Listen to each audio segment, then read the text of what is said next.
Good morning students. आज बेटा हम सेकंड जो एनिमल फाइलम है सिलेंट्रेटा इसको डिस्कस करेंगे, या फिर बेटा इसको कॉमनली निडेरिया के नाम से भी जानते हैं। उसके सबसे पहले बेटा इनके करैक्टर देखते हैं। They are aquatic. बेटा ये जो सिलेंट्रेट हैं, जितने भी सिलेंट्रेटा फाइलम एनिमल आएंगे वो मोस्टली क्या है बेटा, एक्वाटिक हैं। एक्वाटिक में भी मोस्टली आपको क्या मिलेंगे, ये मैराइन वाटर के अंदर मिलेंगे। फ्यू फ्रेश वाटर, कुछ ही ऐसे हैं बेटा जो फ्रेश वाटर में मिलेंगे। एग्जाम्पल है इनके अंदर हाइड्रा। उसके बाद बेटा ये कार्निवोरस होते हैं, ये दूसरे ऑर्गेनिज्म के ऊपर ही फीड करते हैं। सीसाइल भी हो सकते हैं बेटा, ये मूव नहीं करेंगे। कुछ ऐसे सिलेंट्रेट है जो बिल्कुल एक जगह पे ही पड़े रहते हैं, वो सीसाइल होते हैं। या फिर बेटा कुछ ऐसे भी होंगे जो फ्रीली क्या कर सकते हैं, वाटर में स्विम कर सकते हैं। उसके बाद दूसरा करैक्टर है they are radially symmetrical animal. बेटा इनके अंदर जो सिमेट्री होगी वो कैसी होगी, रेडियल होगी। मतलब कोई भी प्लेन पास करेंगे बॉडी के सेंटर में से तो दो बॉडी इक्वल हाफ के अंदर डिवाइड हो जाएगी।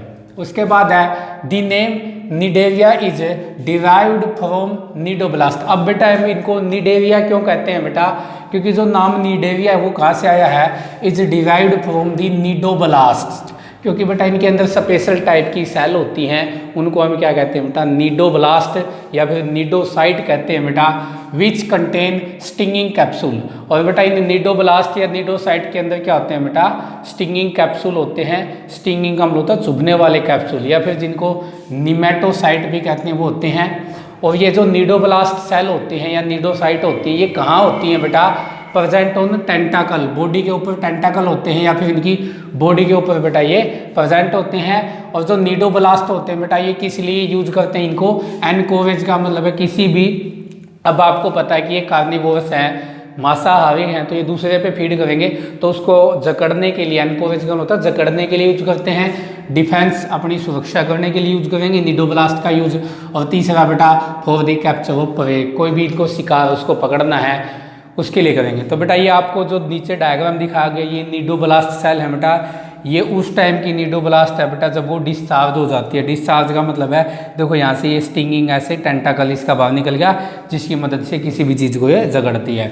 ये बेटा उस टाइम का डायग्राम है जब निडोब्लास्ट है वो अनडिस्चार्ज है, उसमें से स्टिंगिंग टेंटाकल या वो बाहर नहीं निकला है। तो इसके अंदर बेटा ये ऐसे, ये जो पार्ट है इसको निडोसिल कहते हैं। ये माउथ टाइप से जो है इसको ओपरकुलम कहते हैं। ये जो थ्रेड है इसका, इसको नीडा कहते हैं। उसके बाद बेटा ये इसके बाद जो ये कैविटी है, ये इसको क्या कहते हैं बेटा, निमेटोसिस्ट या फिर स्टिंगिंग कैप्सूल।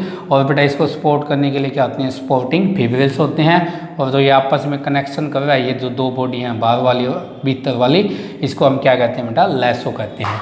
तो ये उस टाइम का बेटा जब उसमें से स्टिंगिंग टेंटाकल वो बाहर नहीं निकले। तो मतलब निडोब्लास्ट का यूज मेनली बेटा ये शिकार करना हो, कोई चीज़ पकड़नी हो, या फिर बेटा इनको अपनी डिफेंस सुरक्षा करनी हो किसी से, तो उस टाइम पे इनका यूज़ किया जाता है। तो ये निडोब्लास्ट की प्रेजेंस होने की वजह से बेटा इनको हमें निडेरिया के नाम से भी जानते हैं। उसके बाद अगला बेटा they exhibit tissue level of organization. बेटा इनमें कौन से लेवल का ऑर्गेनाइजेशन होता है, टिश्यू लेवल का होता है। इनके अंदर केवल टिश्यू प्रेजेंट होते हैं काम करने के लिए। And are diploblastic.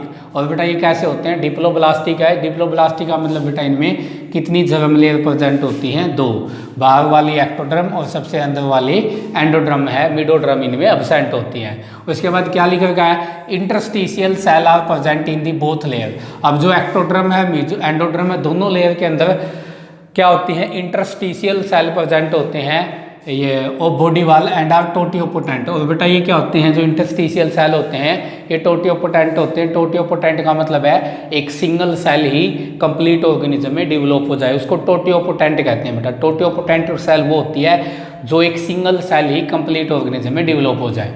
उसके बाद बेटा they have a central gastrovascular cavity.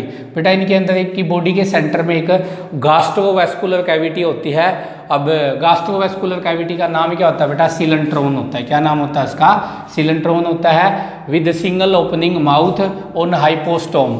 जो हाइपोस्टोम रीजन होता है, जो बाहर से इनकी बॉडी के बाहर एक मतलब प्रोट्रूडेंस निकलती है। इनमें मेनली दो फॉर्म पढ़ेंगे बेटा, जैसे एक तो फॉर्म आएगी पोलिप, एक आएगी मेडुसा। दो फॉर्म के अंदर ये पाए जाते हैं। तो जो पोलिप फॉर्म होती है उसकी बॉडी में से आउट ग्रोथ निकलती है, उसको हाइपोस्टोम कहते हैं। उस हाइपोस्टोम के ऊपर ओपनिंग होती है बेटा माउथ कहते हैं, सिंगल ओपनिंग होती है। मतलब सिंगल ओपनिंग का मतलब है इनका डाइजेस्टिव सिस्टम बेटा इनकम्प्लीट है, उसको हम ब्लाइंड सैक बॉडी प्लान कहेंगे, जिसमें डाइजेस्टिव सिस्टम में केवल एक सिंगल ओपनिंग होती है। उसके बाद है डाइजेशन जो होता है फूड का, वो एक्स्ट्रा सेलुलर भी होता है, सेल के बाहर भी होता है और सेल के अंदर इंट्रा सेलुलर भी होता है। और यदि एक्स्ट्रा सेलुलर यदि देखा जाए तो वो कहाँ पे होता है, टेक इन सिलेंट्रोन, वो सिलेंट्रोन के अंदर होता है। और यदि इंट्रा सेलुलर यदि बात की जाए तो जो ये गास्ट्रोडर्मल सेल होती है गास्ट्रोवेस्कुलर कैविटी के बाहर, उनके बाहर जो सेल होती है गास्ट्रोडर्मल सेल, उनके अंदर फूड वैक्यूल होती है, उसके अंदर होता है इंट्रा सेलुलर। इसके बाद नोट में एक विशेष बात है, अब हमने सिलेंट्रोन को बेटा गास्ट्रोवेस्कुलर कैविटी भी हमने बोला है सिलेंट्रोन को, तो इसको बेटा गास्ट्रोवेस्कुलर कैविटी क्यों कहते हैं, क्योंकि बेटा यहाँ पे सिलेंट्रोन है जो बॉडी कैविटी है इसकी, वो दो फंक्शन करती है। वो फूड को डिस्ट्रीब्यूट भी कर रही है, मतलब वेस्कुलर सिस्टम का भी काम कर रही है, और साथ में फूड का डाइजेशन भी कर रही है, मतलब गास्ट्री सिस्टम का भी काम कर रही है वो।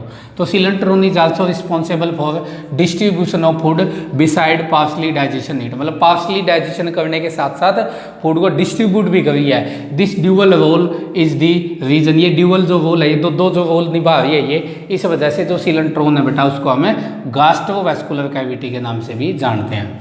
उसके बाद बेटा कुछ जो सिलेंट्रेट हैं या फिर निडेरियन है, एग्जाम्पल है जैसे बेटा कोरल्स हैं, ये बहुत ज़्यादा हार्ड होते हैं बेटा, ये पत्थर की तरह दिखते हैं ये, लेकिन बेटा इनके जो स्केलेटन है वो किसका बना होता है, कैल्शियम कार्बोनेट CaCO3, इस वजह से कोरल है वो बहुत ज़्यादा हार्ड है और ये पत्थर के जैसे दिखाई देते हैं। और इनकी एक प्रॉपर्टी होती है बेटा कि ये पत्थर है पानी के ऊपर तैरते हैं। आपने सुना होगा कि रामेश्वर नाम की एक जगह है जहाँ से फिर श्रीलंका तक एक पुल बना गया जिसको राम सेतु कहते हैं।